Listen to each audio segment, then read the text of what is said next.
Madame, Monsieur, bonjour, ravi de vous retrouver et bienvenue à vous, à votre émission Au fil du jour. Nous parlerons aujourd'hui d'une école un peu particulière, Allégresse, est un espace d'enseignement artistique et artisanal où on sait conjuguer le savoir-faire et la passion. Pour en savoir davantage sur cette école, nous recevons cet après-midi sa fondatrice, Madame Hassiba Tareb. Elle est artiste plasticienne et fondatrice de cette école. Parmi nous également Madame Fatma Zohra Hadj Ahmed, elle est photographe. Aujourd'hui, nous allons voyager dans le temps à travers la photographie, la photo comme art, la photo comme mémoire familiale, la photo comme archive d'une nation, la photo comme passerelle entre passé, présent et futur. Et nous aurons également parmi nous en deuxième plateau notre chroniqueur de la chronique littéraire Fatah Boumehdi qui nous parlera aujourd'hui d'une écrivaine, une jeune écrivaine que nous aurons avec nous à partir de Tlemcen par téléphone. Il s'agit de Lola Ben Mansour. Sans plus tarder, nous recevons notre première invitée. Bonjour Hassiba. Bonjour, merci pour l'invitation. Merci à vous d'être parmi nous cet après-midi. Donc, comme je l'ai présenté en sommaire, Allégresse est une école d'artisanat et d'art. Vous enseignez l'art. Déjà, vous avez lancé donc, cette école depuis quelques années déjà. Comment l'idée vous est venue et pourquoi le choix de Allégresse et pas un autre nom? Allégresse, c'est une joie qui est exprimée publiquement. En fait, ces dernières années, la vie m'a mis sur le chemin des épreuves. Et au lieu de les porter comme poids, bon, notamment il y a le décès de mes parents, Allah yarhamhum, au lieu de les porter comme poids, j'en ai fait une force. Et ils m'ont donné de l'élan pour fonder l'école Allégresse et offrir un lieu bienveillant, un lieu d'espoir et de joie. Et j'ai toujours souhaité que tout le monde soit allègre au sein de l'école Allégresse. Très bien. Un lieu où le public, tout le monde, là, c'est-à-dire c'est un lieu qui est ouvert à l'adulte, à l'enfant et même les personnes à besoins spécifiques. Et c'est un lieu où ils peuvent exprimer leur créativité avec aisance et avec beaucoup d'allégresse. Très bien. Donc l'école existe depuis quand, Hassiba? Depuis 2022. D'accord, donc tout récent? Oui, c'est quelques années. Oui, quelques années. En fait, moi je suis biologiste de formation. D'accord. Et j'ai un parcours un peu éclectique. Je suis biologiste de formation et artiste plasticienne. Reconversion donc? Exactement, artiste plasticienne. Pendant mon travail dans le domaine de la biologie, j'ai travaillé plusieurs années au Laboratoire national contrôle des médicaments. Pendant cette période, j'ai entamé des études artistiques au sein de l'École supérieure des beaux-arts d'Alger. D'accord. Et puis, j'ai changé de voie pour se convertir. J'ai fait une reconversion pour enseigner au collège avant l'ouverture avant la fondation de l'école Allégresse. Et justement, après l'ouverture de l'école Allégresse, je me suis consacrée pour elle, par mon temps, mon effort, mon énergie, pour qu'elle soit ouverte à tout le monde et qu'elle soit bienveillante et surtout pour qu'elle porte nos valeurs et qu'elle maintienne nos racines vivantes. Justement. Alors, un des objectifs lors de la création de cette école, vous m'aviez dit que c'est en fait un peu transmettre ce savoir-faire de nos ancêtres à cette nouvelle génération. En fait, vous êtes adressé beaucoup plus aux petits-enfants, à cette nouvelle génération. Exactement, les enfants. Les enfants, on peut dire l'enfant, c'est l'avenir. Bon, on dit que c'est l'avenir, mais pour moi, c'est l'enfant il est porteur de transmission. C'est lui qui va transmettre l'héritage culturel. On est en train de les voir, Hassiba, en image. Voilà, Et l'école Allégresse, en fait, est née d'un hommage à ma mère, Allah yarhamha, et à mon enfance. C'est avec ma mère que j'ai découvert la beauté de la culture algérienne. Ma mère me racontait l'Algérie avec ses mains, ses gestes et sa façon de faire. D'accord. Et je garde des souvenirs extrêmement doux de cette période. Je me revois en train de tenir le crochet pour la première fois, de faire passer une aiguille, un fil dans une aiguille. Quand ma mère, la yarhamha, était couturière, artisane, crocheteuse, tricoteuse, elle faisait tout avec ses mains. Et ces moments, ces gestes, ce sont des gestes simples, mais ce sont On est en train de voir justement, oui. Ce sont des gestes simples, mais ce sont eux qui m'ont construite. Bien sûr. Et ces moments, en général, on profitait des moments ensemble et on créait ensemble, sans écran, sans distraction, juste avec nos mains et notre imagination. Et ces moments-là, avec le temps, j'ai compris que ces gestes transmettaient bien plus qu'un savoir-faire. Bien sûr. Ils transmettaient une façon de voir le monde. Ces gestes m'ont appris la patience, le respect de la matière, de réparer plutôt que jeter, et surtout prendre soin. C'est cette transmission. C'est des valeurs sûres qui construisent une personnalité. Une personnalité. Et puis c'est cette transmission, cette douceur, cet héritage de la culture algérienne que j'ai voulu prolonger en créant l'école Allégresse. Et aujourd'hui, quand je vois un enfant au sein de l'école en train de créer, je vois la petite fille que j'étais assise à côté d'elle.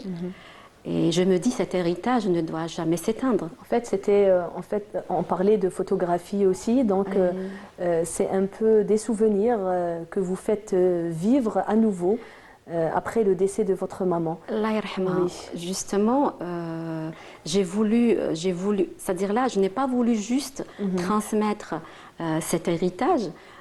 J'ai voulu qu'il soit vivant et qu'il continue à respirer à travers des générations et par nos enfants. Oui, on est en train de voir des enfants dans des ateliers.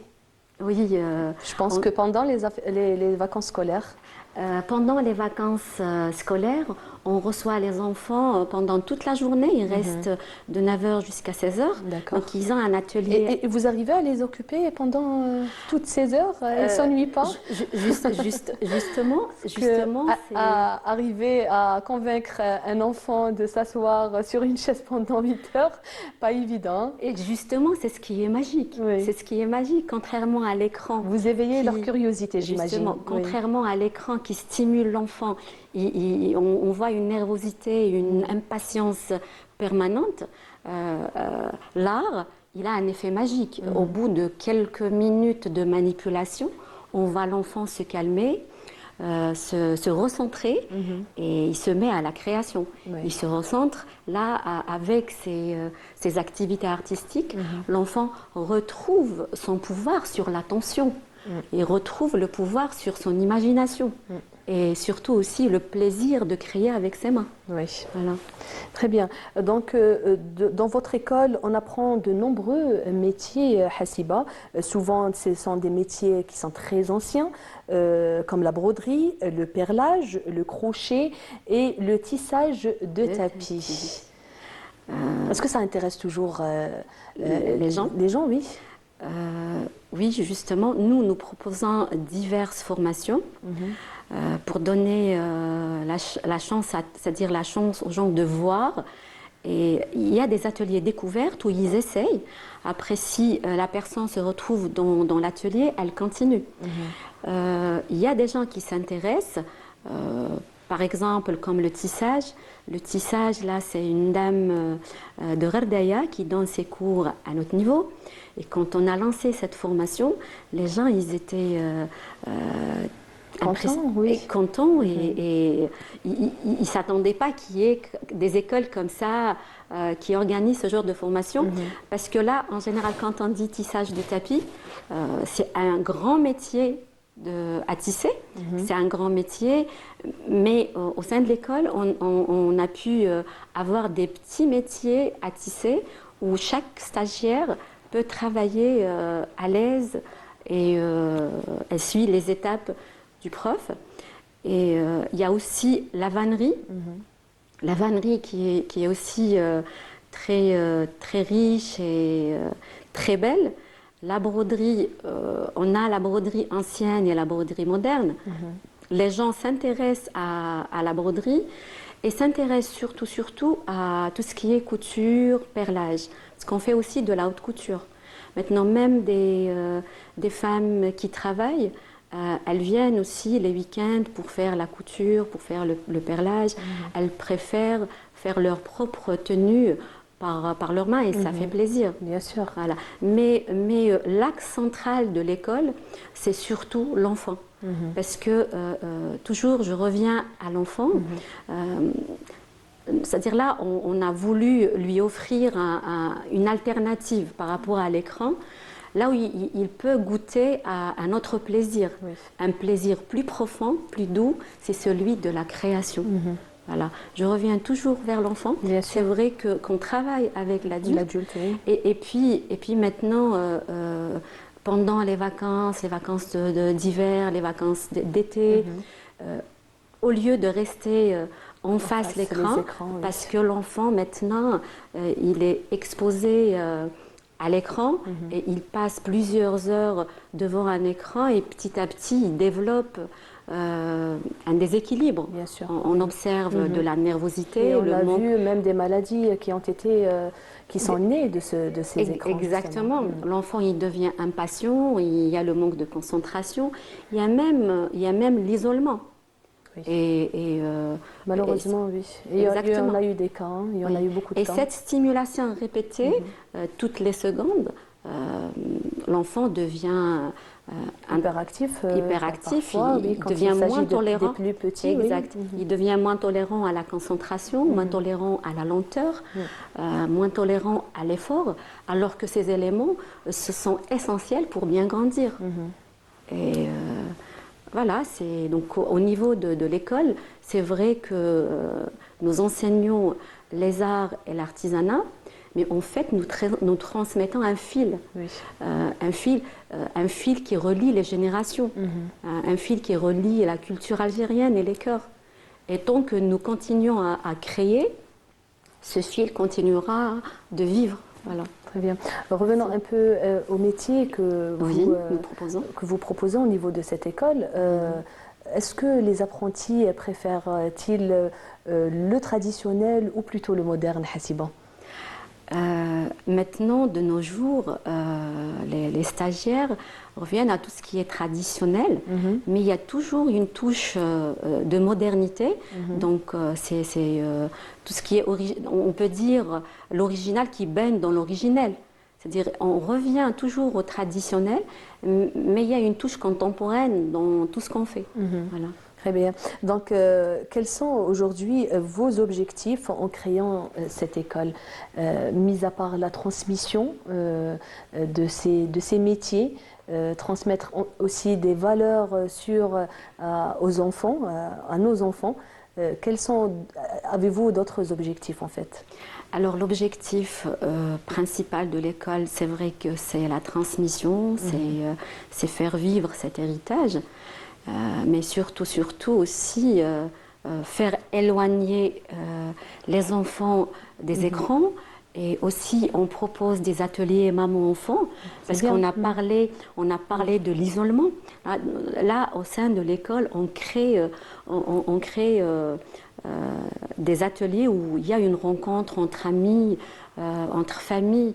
On voit la maman qui fait le crochet à côté de sa fille et elle s'entraide. Oui. Ça crée des liens en fait. Ça crée des liens. Ça crée des liens. Oui. Alors, est-ce que vous exposez toutes ces belles créations au niveau des salons ou des expositions nationales qu'on voit un peu partout? Par exemple, ce qui concerne mon travail artistique, j'ai participé à des expositions solo et collective au niveau national et international. J'ai participé à des résidences d'artistes organisées par l'Art Camp UNESCO en Andorre en 2018 et à l'édition de 2019 à Malte. Et la troisième édition, une autre édition en 2022 à Dubaï. Mais ce qu'on fait au sein de l'école pour les stagiaires, c'est vrai que c'est dans le programme, c'est parmi de nos objectifs, c'est d'ouvrir les portes aux personnes qui viennent travailler, faire ces formations au sein de l'école. Nous comptons organiser des expositions au sein de l'école et aussi on les oriente vers des salons. Mais pour l'instant, on n'a pas encore, nos stagiaires, ils n'ont pas encore participé à des salons, mais ils ont pu commencer à travailler et lancer leur... il y a des personnes qui ont commencé leur projet.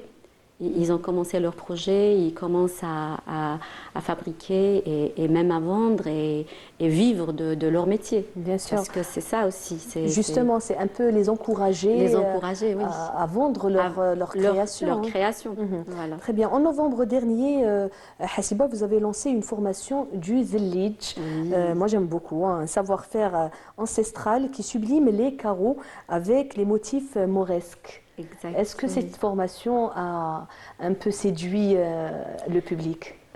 On vient de lancer cette formation. D'accord, c'est tout récent en fait, oui, à peu près 2 mois. Exactement, on vient de la lancer. Elle fait partie des cours de poterie. Oui. Et pour la poterie, on a des niveaux. Le groupe n'est pas encore arrivé au stade de Zellij. Là, ils sont en stade du niveau 1. Ils sont en train de faire le modelage avec leurs mains, la création des pièces avec leurs mains. Et puis, ils passent au tour. Et à la fin, on passe au Zellij. Zellij, c'est vrai que c'est quelque chose qu'on trouve dans nos palais, dans les fontaines. Et le Zellij, il n'est pas seulement décoratif. Il apporte, il rafraîchit les espaces, il apporte une lumière et aussi une harmonie pour nos espaces. Et Inch'Allah, on y arrivera bientôt pour cette étape. Très bien, très bien. Les formations Hassiba durent à peu près combien de temps? Pour une formation, par exemple, en poterie, plutôt en tissage de tapis, par exemple? En tissage de tapis, on peut avoir une base en 3 mois. En 3 mois, à raison d'une séance par semaine. La poterie, par exemple, on a une initiation de 4 mois, après, selon l'objectif du stagiaire. D'accord. Parce que notre prof, M. Urbaha, je le salue à l'occasion. Il travaille avec beaucoup d'amour, avec beaucoup de passion. J'imagine, oui. Il a fait les beaux-arts lui aussi, il a fait des formations aussi à l'étranger, il a participé à des expositions. Il aime vraiment ce qu'il fait, il aime beaucoup la transmission aussi. Et donc là, c'est selon l'objectif du stagiaire. Parce que l'enseignant, il a fait 5 ans à l'école des beaux-arts d'Alger, c'est pas en quelques mois qu'on apprend tout. Donc on dit une initiation en 4 mois, après la décoration on a 2 mois, après le Zellij aussi 2 mois, donc en tout 8 mois. Mais on peut faire plus, on peut rester 2 ans, même plus, parce que la créativité, ça se développe et les techniques, il y a beaucoup de techniques, c'est vraiment vaste. Bien sûr, bien sûr. En tout cas, ça nous a fait plaisir de vous avoir parmi nous cet après-midi. Un dernier message à faire passer aux gens que vous avez déjà formés? Pour les gens que j'ai déjà formés, je les salue à l'occasion. Je leur dis merci pour la confiance et merci pour leur participation au sein de l'école. Merci aussi pour leur soutien, merci pour leur retour. On reçoit beaucoup de messages, on reçoit beaucoup de... En tout cas, il y a eu de bons retours oui, alhamdoulilah. sur vos pages, sur les réseaux sociaux. Justement, il y a beaucoup de retours et c'est ce qui nous encourage à aller de l'avant. Et on a besoin de ce soutien. Nous, on les soutient pour qu'ils puissent travailler bien et pour qu'ils soient bien au sein de l'école et pour qu'ils avancent dans leurs projets. Et l'école a besoin aussi de retour pour voir là où il y a des lacunes, s'il y a des choses à améliorer et pour toujours aller de l'avant, on est là à l'écoute. Très bien, merci beaucoup. Alors Hassiba Tareb, je rappelle, vous êtes artiste plasticienne et fondatrice de l'école Allégresse. Merci d'être parmi nous cet après-midi. Quant à nos amis téléspectateurs, on revient juste après cette pause musicale.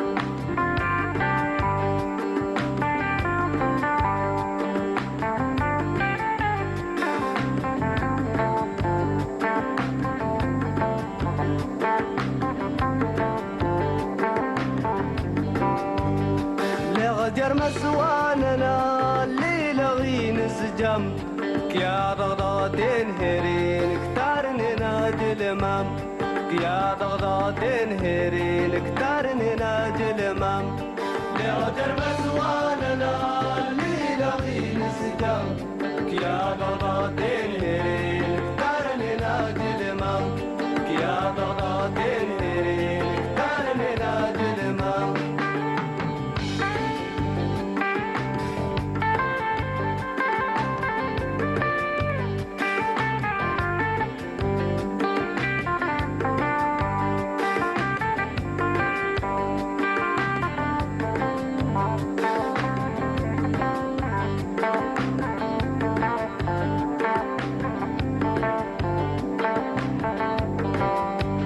يغيجي سيدي تدالة ترها التقر أقورا شانا والنشكاني جرش تنفات أقورا شانا والنشكاني جرش تنفات يغدر مسوالنا الليلة غين سجام كيا ضغطين هيرين كتارننا جلمام كيا ضغطين هيرين كتارننا جلمام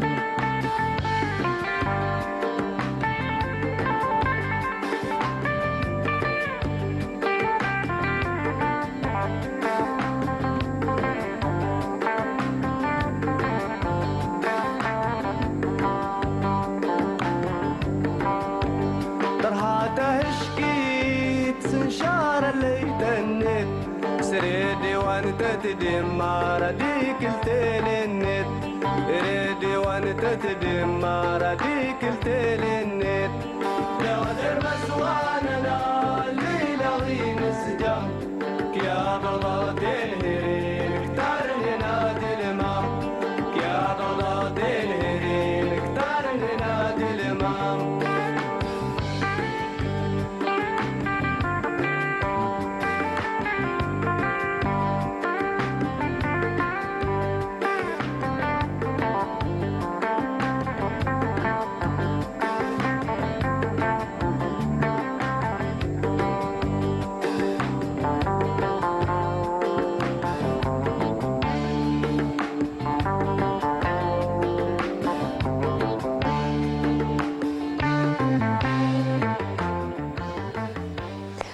On revient avec, après cette pause musicale et on accueille chaleureusement donc Madame Fatma Zohra Hadj Ahmed. Vous êtes photographe, bienvenue. مساء الخير عليكم. Oui, je suis photographe autodidacte. Voilà. Marhaba bik. Fatah Boumehdi. Bonjour. Pour notre chronique littéraire, bonjour. Comment ça va? Alhamdulillah. Super. Et toi? Super. Ça se passe bien? Super bien. C'est le début d'année? Ah, excellente. Ah. Tu me diras. Ben, alhamdulillah, tant mieux pour toi. Merci. Alors, Fatma Zohra, heureuse de vous avoir parmi nous cet après-midi. On parlera donc avec vous de photographie. Quand commence l'art en photographie, Fatma Zohra? Est-ce un moment où l'on appuie sur le déclencheur ou bien avant dans le regard du photographe? Pour commencer, l'idée de la photo, je veux dire la prise, elle commence dès que le photographe il a l'œil déjà sur son sujet. C'est ça. Là, il sait qu'est-ce qu'il doit prendre, Oui. comment il doit voir la chose, l'angle d'où la chose doit être prise, et surtout, il doit imaginer les réglages qu'il doit faire. Qu'il doit faire. Comme la lumière, Oui. les ombres et tout ce qui concerne le technique. Voilà. Qu'est-ce qui fait qu'une photo devient artistique, Fatma Zahra? Une photo devient artistique quand elle ne reflète pas directement le réel. Par exemple, l'appareil photo, prenez une photo, vous avez reflété ce qu'il y a la réalité. Mais si vous ajoutez à cela votre touche, c'est-à-dire On y met de notre âme aussi. Voilà, hein. exactement. C'est de l'art. Si vous ajoutez l'émotion du photographe, celle du sujet aussi, s'il s'agit d'un portrait, et aussi le spectateur, il va voir ça. C'est ça. Et là, vous allez Alors, définir... vous venez d'utiliser un terme qui est touche, apporter votre touche. Qu'est-ce que vous voulez dire par là? La touche du photographe, c'est... déjà, c'est comme le basma, c'est spécifique à chaque photographe. Oui. Chaque photographe a son cachet, oui. Nous avons des règles, bien sûr, comme ça, basiques, que tout le monde doit respecter, mais il ne faut pas que ça soit trop basique, bien sûr. Le photographe, il a sa touche. Je vais vous donner un exemple. Par exemple, une place, une place, un marché, il y a un photographe qui va vouloir prendre la prise le lever de soleil. Juste les marchands ils vont commencer à arranger leur stand et tout. Un autre photographe, il va préférer le faire quand il y aura beaucoup de monde, il y aura chacun son regard. Voilà, c'est ça la touche. Chaque photographe, la touche Tao, c'est en fin de compte, c'est son émotion qu'on doit lire sur cette photo. Bien sûr. C'est aussi un message qu'on véhicule. Voilà, Oui, exactement, bien sûr, oui. exactement. Voilà. Et puis, justement, on parle de photos de nos de famille, des photos de famille. Est-ce que la photo permet de transmettre une histoire familiale? Oui, exactement. Je vais vous citer par exemple les photos de mariage. Oui. Bon, pour beaucoup, c'est de simples reportages. Peut-être le jour même, c'est un reportage, mais par la suite, ça va raconter toute Une histoire. une histoire. Ça va raconter les liens familiaux, les coutumes, l'habillement de l'époque, l'art culinaire. Faire vivre en fait cet instant dans le temps. Exactement. Aussi les émotions. Les émotions, voilà. Parce que les yeux ne Alors, voient on est pas. en train de Voilà. voir Fatma Zahra une photo en noir et blanc. Qu'est-ce qu'elle raconte, une photo pareille? C'était des enfants. J'étais en bas, là, de la Casbah. D'accord. C'était des enfants qui ont eu la d'ailleurs. Chacun avait son jeu, son petit jeu. L'une sur la droite, elle était en train d'étendre le linge. Je trouvais que c'était une scène de rue, mais tellement très signifiante de l'enfance algérienne. Voilà. Dans un quartier populaire. On parle de photographie en deuxième partie de cette émission avec le photographe Madame Fatma Zahra Hadj Ahmed. Bienvenue à vous à nouveau. On parlait donc d'une photo en noir et blanc dans les ruelles de la Casbah où elle racontait beaucoup d'émotions, n'est-ce pas Fatima? Oui, c'était un groupe d'enfants qui... On revoit la photo? Oui. Et ils se livraient à des jeux comme Agdak. Un jeu précis et tout. Oui. Et ils étaient adorables et ça méritait d'être immortalisé. C'est Voilà. ça, c'est ça. Donc, vous faites, à travers vos photos, vous nous faites voyager dans le temps, Fatma Zahra. Oui, bien sûr, parce que... Comme tous les photographes, d'ailleurs. Voilà, la photographie en elle-même, c'est quoi? Vous avez un instant comme ça, vous voulez immortaliser. Vous n'avez pas envie que cet instant, il se termine. Grâce à la photographie, on arrive à avoir des scènes de vie éternelles, si je puis dire. Voilà. On rallonge le côté C'est ça. éphémère. Voilà, Exactement. exactement, Tout à fait. Tout à exactement. fait. Et ça a fait prolonger dans le temps, Fatma Voilà, Zahra. tout C'est à ça. fait, tout à Tu as certainement des photos de famille, Fatah. J'ai énormément de photos de famille. Et justement. aussi des scènes de vie. Moi, Oui. j'adore ça, moi. Et moi, personnellement, il y a des membres de ma famille que je ne connais pas, que je n'ai pas connus. Et la photo m'a permis de les connaître. Justement, c'est un peu l'objectif de la photo, Exactement. n'est-ce pas? Exactement. Il y a aussi les scènes de vie que j'ai évoquées, D'accord. comme par exemple Alger le soir. By Oui. night, c'est autre Oui. chose, Oui. Oui, elle est magnifique, Alger, le soir. avec les lumières. Moi, j'ai vu des photos, alors des photos de mes parents, Alger, alors dans les années 60, les années 70, ça fait vivre une époque. Ça doit être quelque chose. Oui, c'est Exactement. autre chose, À c'est travers la autre chose. Alger, Voilà. autre chose. Voilà, à travers les photos, c'est on ça. arrive à comprendre beaucoup de choses. On a des réponses à beaucoup de questions. C'est ça. La photo, elle peut vous raconter ce que les mots ne peuvent pas Ne vous peuvent dire. pas. Ça c'est peut vrai. aussi raconter une émotion. Exactement. Et justement, je rebondis par rapport à l'émotion. Alors, à quel moment la photo devient artistique? La photo, elle est artistique dès qu'elle dépasse. Elle dépasse avec le moment où quand vous prenez une photo, vous êtes en train de raconter un moment précis. Mais dès que vous, j'avais parlé de cela tout à l'heure, dès que vous rajoutez à cela une touche, je sais pas, un réglage, l'émotion, une composition, la photo, elle devient artistique. Voilà. Alors là, c'est les ruelles de la Casbah. Voilà. Et c'est très beau, hein. On voit les ruelles de la Casbah de différents regards de photographes. Chacun comment le montre. Bon, alors, je vais vous donner, par exemple, la ruelle, quelqu'un d'autre qui يشوفها يقول لك هذه رايبه رايحه فيها et tout. Anna, au contraire, pour moi, c'est la plus belle parce que هذيك l'authenticité, هذيك l'état تاعها malgré elle est délabrée, terrible et tout, mais elle reste un patrimoine, elle reste quelque chose C'est un de très, patrimoine très vivant. vivant. Et Très, justement, très la vivant. ruelle en elle-même, elle raconte une histoire. raconte Oui. tout. هذيك لا رويل جوستومون دوكا راهم دايرين لها دي سيبور اي تو باسكو رايحه تريب Oui. هوروزمون كو كاين هاد لا فوتو Et vous avez justement exposé l'année passée, je pense, une ma exposition première que vous avez exposition. dédiée à la Casbah.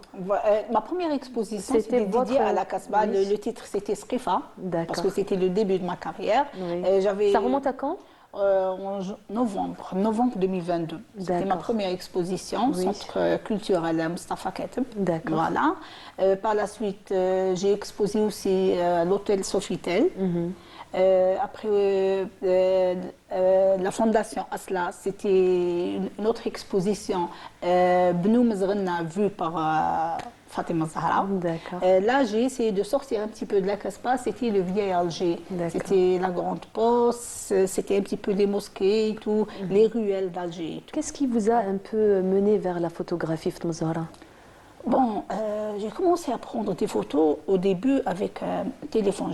J'avais pas encore d'appareil Des photo. photos professionnelles, Mais oui. oui, alors j'aimais beaucoup faire ça, mais ce qui m'a beaucoup aidé, c'est que mon entourage, mes enfants, mes soeurs aimaient bien ce que je faisais. Oui. Je me disais, je dois avoir un don. pas, oui. J'ai commencé à développer tout ça et tout. Par la suite, j'ai un petit peu avancé, j'ai acheté un appareil photo, j'ai fait des petites formations, puis je me suis Vous lancée êtes dans lancée la rue. dans- Voilà. Et est-ce que vous envisagez un peu de sillonner le pays? Je le fais déjà. Elle le fait parce que J'ai fait c'est une plusieurs villes. randonneuse, Fatima Zahra, il faut le savoir. Entre le nord, le sud, l'est, l'ouest. Oui, oui, j'ai fait presque tout le nord. Dernièrement, il y a 3 ou 4 jours, je suis rentrée de Tissemsilt. Il y a un parc naturel là-bas, magnifique. Magnifique à Tissemsilt, c'est Voilà, vrai. oui. Voilà. Je fais aussi beaucoup de villes. J'ai fait les portes du sud. J'ai été jusqu'à Tarit, mais je compte y aller un peu plus loin. Très bien. La Tarit, c'est fascinant aussi. Oui. On parlait les de Timimoun dunes. avec Ouais, Fatah avec la les semaine dunes. passée. Voilà. Très bien. Alors Fatima Zahra, pensez-vous que le noir et blanc rend une image plus universelle? Je vais dire, le noir et blanc, il aura une image mystérieuse, beaucoup plus. Pourquoi? Parce que, bon, déjà, le facteur, tu as la couleur. Dès que le facteur de la couleur, il tient une photo, elle devient mystérieuse. Le noir et blanc aussi, qu'est-ce qu'il offre à la photo? Les détails sont plus expressifs. C'est vrai. Vous avez plus de détails. Vous avez les ombres, vous avez les couleurs et tout. Il y a une chose aussi, le noir et blanc, il offre, enfin, je vais pas, c'est pas offrir, mais le noir et blanc, il donne des fois l'aspect dramatique à la photo aussi. Surtout Et quand on il a s'agit de ce quartier. retour vers le noir et blanc, la photo en noir et blanc, même sur nos appareils photo, hein, En effet. sur Oui. nos plutôt téléphones portables. Les gens prennent de plus en plus des photos et puis la reconvertit en noir et En blanc. noir et blanc. Moi, personnellement, c'est mes préférées, les photos en noir et blanc. Elles sont plus expressives, elles sont plus artistiques, si C'est j'ose ça. dire. C'est comme une machine qui fait remonter un peu dans le temps, hein. Voilà, ça nous fait voyager. C'est ça, tout Moi, à j'ai une fait. question un peu philosophique pour vous. J'espère Vas-y. pouvoir. Est-ce que le regard joue un rôle primordial dans la photo? Ah bah oui. Bien sûr, elle a commencé par ça, Fatah, oui. Chaque photographe, comment il voit la chose. On voit, par exemple, Je parle du portrait. du portrait, d'accord. Le c'est autre portrait, chose. bon, je vais vous dire, bon, je ne suis pas très portrait, mais j'en fais aussi, parce que je suis appelée à toucher à tout. Mais le photographe, la touche Tao, elle est très spéciale sur le portrait. Je vais vous dire pourquoi. Par exemple, je ne sais pas, il y a des photographes, le portrait en noir et blanc, il fait des merveilles avec. Ouais. Un autre, c'est autre chose. C'est les portraits, c'est tout ce qui est mode, défilé de mode et tout. Ça fait كل واحد كيفاش يقدر يشوفه. On peut aussi أنا capturer- وحدة. oui, Voilà, vas-y. أنا وحدة, في les portraits, j'aime prendre surtout les vieux et les vieilles. Les هذيك les rides et tout, les tatouages, j'adore. oui. Ça, bon, هكذا les jeux, bon, مش ما يزعفوش عليا تاني. J'aime bien prendre les bons هكذا اللاعبات صغار et tout, mais les vieux et les vieilles, هذوك le sillonnement تاع هذوك les rides sur leur visage, surtout c'est très bien précis et en noir et blanc. C'est le C'est temps. un voyage dans le Pour moi, temps. c'est le C'est temps. dans le temps, Voilà. et, je l'ai Voilà. dit en début de cette émission. La photographie comme archive d'une nation, Fatma Zahra, d'une mémoire collective et d'une identité. À quel moment une photo personnelle devient-elle une archive historique, Fatma Zahra? Bon, alors, une photo, elle devient un archive national et tout, dès qu'elle est sujet à être la source de recherche pour les scientifiques, que ce soit pour les historiens aussi. Oui. Voilà, On par voit- exemple, ah oui. cette photo, elle-même, elle raconte toute une résistance. C'est ça. Voilà. Juste un petit sourire, mais il raconte tant de choses. Voilà. Oui. C'est une photo de l'Arabie Exactement. Ben L'Arabie Ben Mehdi, Mehdi, lors de son arrestation. son arrestation, tout à fait. Eh ben, avec un petit sourire, il a dit pas mal de choses. Exactement. Voilà. Ça exprime énormément. Exactement. C'est ça. C'est ça. Donc la photographie est-elle une manière de lutter contre l'oubli, Fatma Oui, Zahra? oui, bien sûr, parce que je vais vous dire une chose, la photographie, elle est en train de remplacer carrément l'écriture. Les gens, ils ont tendance de moins en moins à lire, mais regardez les photos et apprécier à lire certaines informations, certains événements à travers la photo, ça devient plus intéressant. Bien Voilà, sûr. voilà. Et on en voit justement, tu as Justement, envie de dire j'ai quelque pensé chose à quelque chose. Oui. Les photos, la photo en elle-même, est-ce qu'elle peut être une thérapie pour les personnes qui sont atteintes d'Alzheimer? Je ne saurais répondre à cette question, de famille, par exemple. peut-être. Oui, pourquoi pas, surtout s'ils ont le malade en En lui-même. tout cas, les Il a tendance. thérapeutes le font. Oui, je le font. pense. Ils font intégrer la photographie, le dessin aussi pour Pour se remémorer un peu. voilà, Exactement, oui. Ça peut être un remède, oui, pourquoi pas. Très bien. Et justement, on voit beaucoup de photographies qui sont les couvertures de livres Beaucoup aussi, de maisons d'édition ou bien d'auteurs qui choisissent qui eux-mêmes font appel la couverture. à des photographes justement. pour les couvertures de leurs livres. Donc un livre, une photo, est-ce qu'elle peut aussi raconter un livre, une histoire, un roman? Ça Ouais, peut c'est sûr. représenter en tout cas. Surtout, c'est l'émotion que peut porter une photo, ça peut raconter pas mal de choses. Ça peut résumer le livre lui-même. Justement, on peut résumer beaucoup de choses à travers une photo. Oui, exactement. Exactement. Alors, dans cette photo, pourquoi vous avez fait sortir... alors, on voit cette lumière. Est-ce que vous voulez dire quelque chose à travers cette photo? بون هذه الزنيقه هذه يعيطوا لها عقبه الشيطان هاد لا رويال هذه سبيسيال عيطوا لها عقبة الشيطان هذه باسكو بكري تو يباري كو بون في القصبه بون انا مون بير قصبه دي صافي هو يحكي لي هاد لي زيستوار اي تو يباري تماك يافي ان بتي كوان وين كانوا يديروا فيه لي تروك لي شارلاتون اي تو هذيك تيك شغل كانوا يخافوها ما يجوزوش بزاف منها اي تو سي بور سا واسمها عقبة الشيطان صافي هذاك لي في بون جو فولي با لا ميتر اون نوار اي بلون درت لها جوست une petite lueur في الفون هذيك pour garder le mystère تاع عقبة الشيطان. C'est ça, pour savoir un peu, connaître un peu l'histoire de cette ruelle. Exactement. Très bien. Donc, revenons un peu donc, aux couvertures des livres et on a avec nous aujourd'hui Fateh Boumehdi.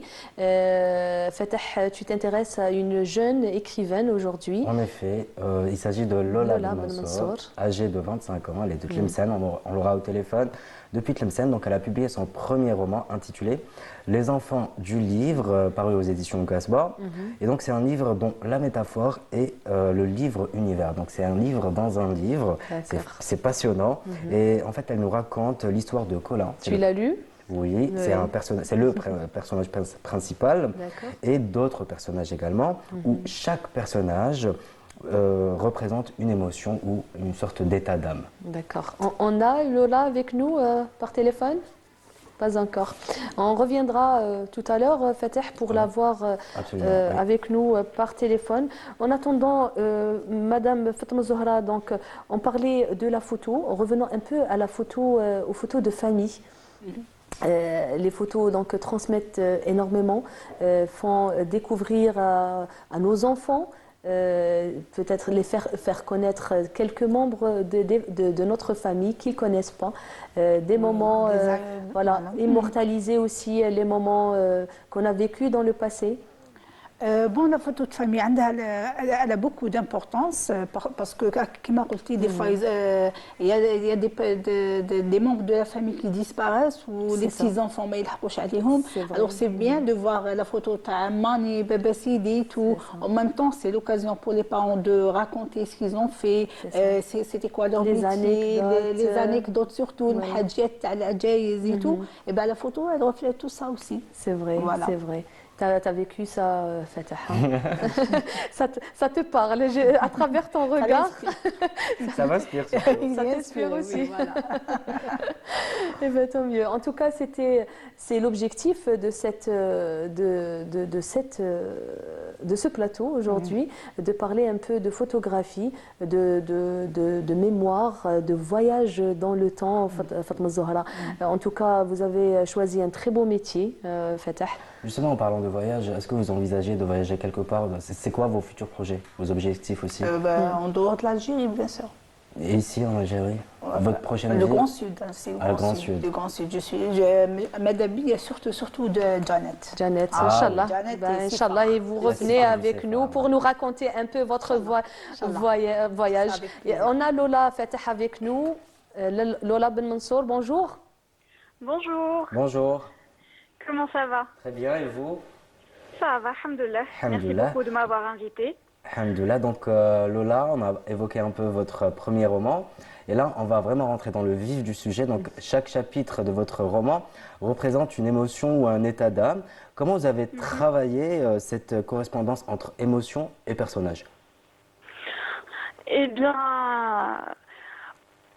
je pense que parfois, il faut dire que d'abord cette histoire est inspirée d'un vécu, et notamment celui de mes amis que j'ai connus très jeunes. J'ai créé cet univers en me basant sur mes propres émotions. Et à chaque fois que à chaque fois que j'écrivais une page, une ligne, des mots, je me posais une même et seule question, cette fameuse question, si ça avait été toi, qu'aurais-tu ressenti? Et du coup, chaque chapitre est né à travers cette interrogation. Une émotion en particulier prenait le dessus, comme la tristesse ou bien la solitude.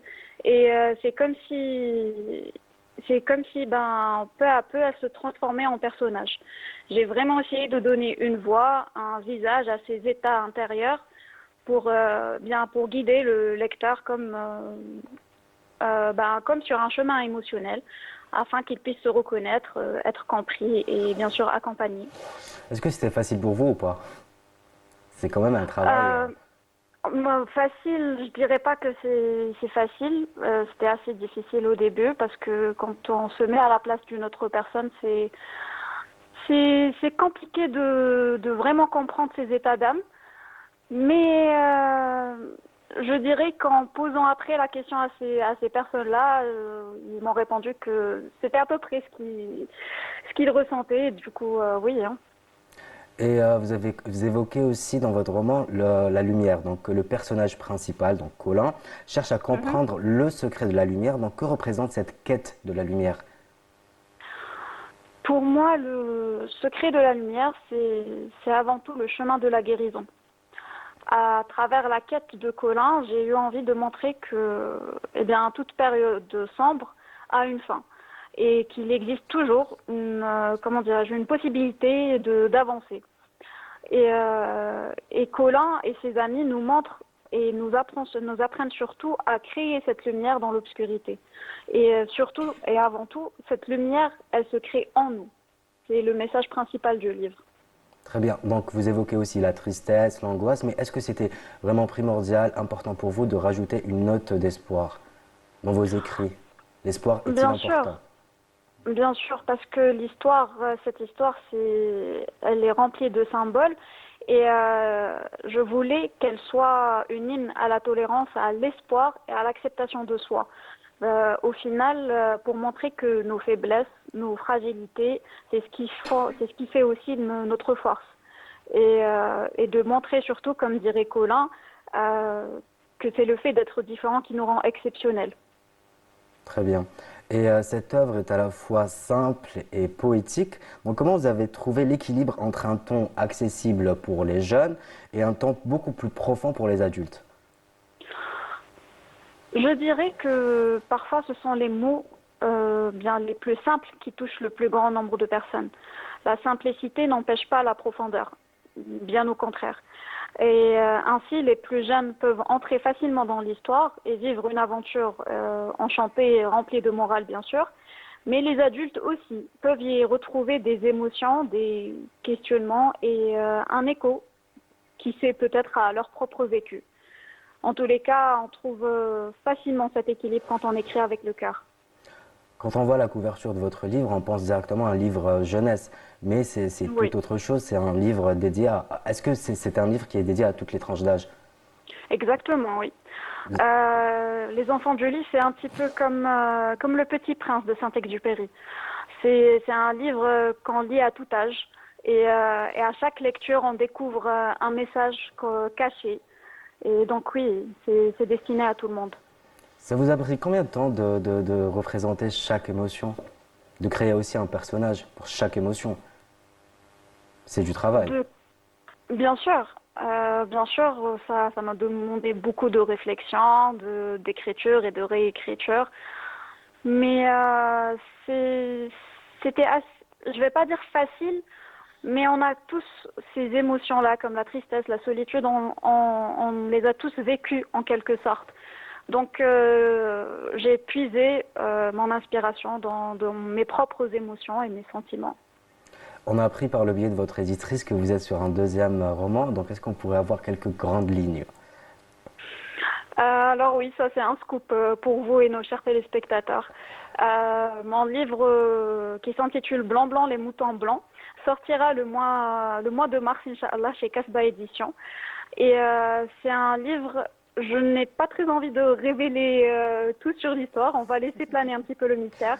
Mais ce qui est sûr, c'est que c'est un livre qui vous promet une belle aventure, une aventure qui porte un message très fort et qui, j'espère, encore une fois, résonnera chez les petits et chez les grands.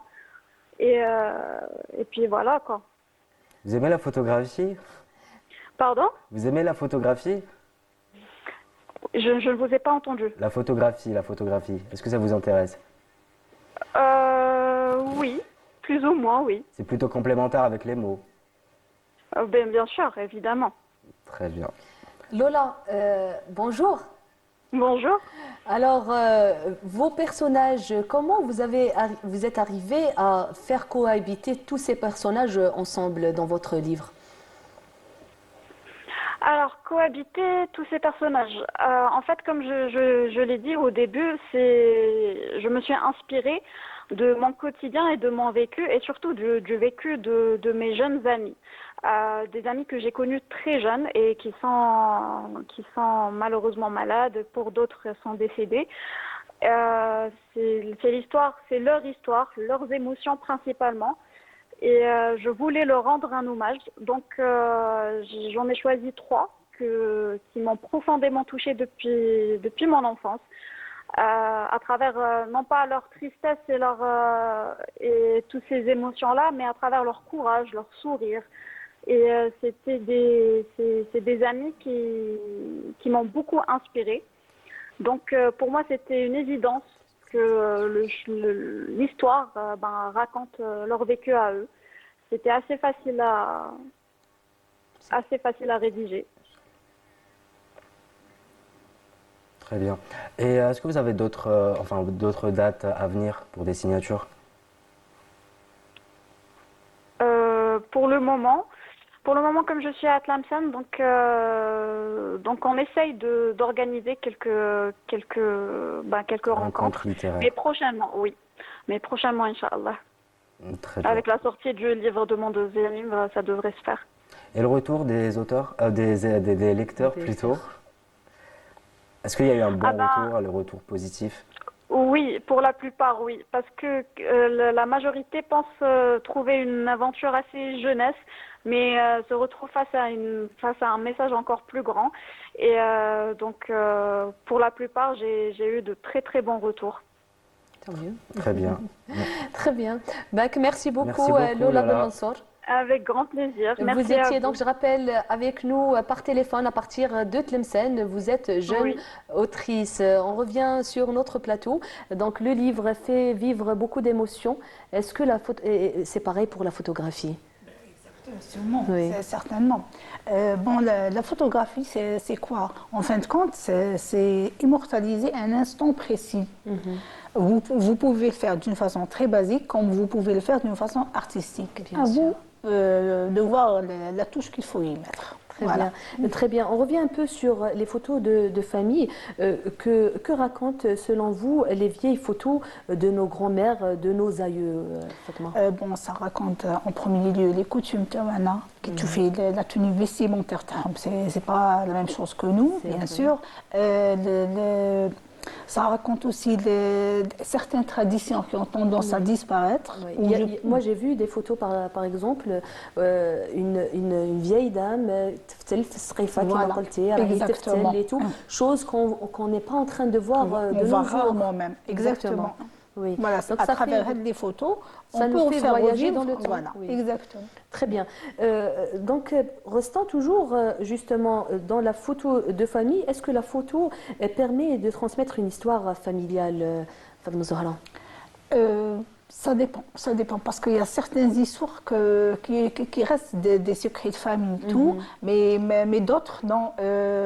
Par exemple, les photos, j'insiste beaucoup sur les photos de mariage, parce que généralement, c'est le rassemblement de presque toute la famille, et de là, on peut faire ressortir beaucoup de choses, les liens qui existent, les relations, on peut parler aussi de relationnel.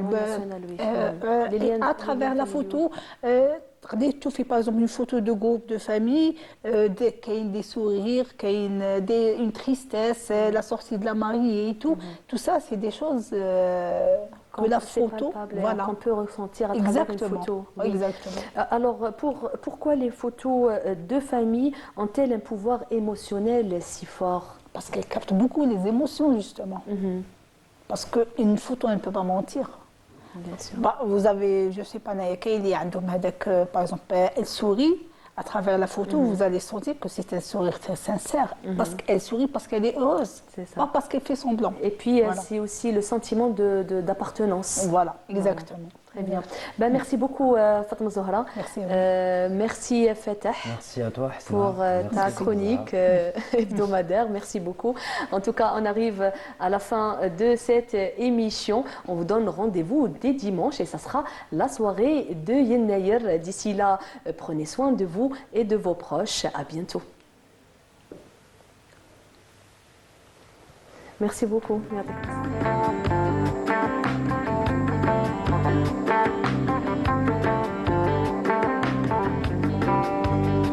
لغجر مسواننا الليلة غين سجم كيا ضغضاتين هيرين كتار ننادي المام كيا ضغضاتين هيرين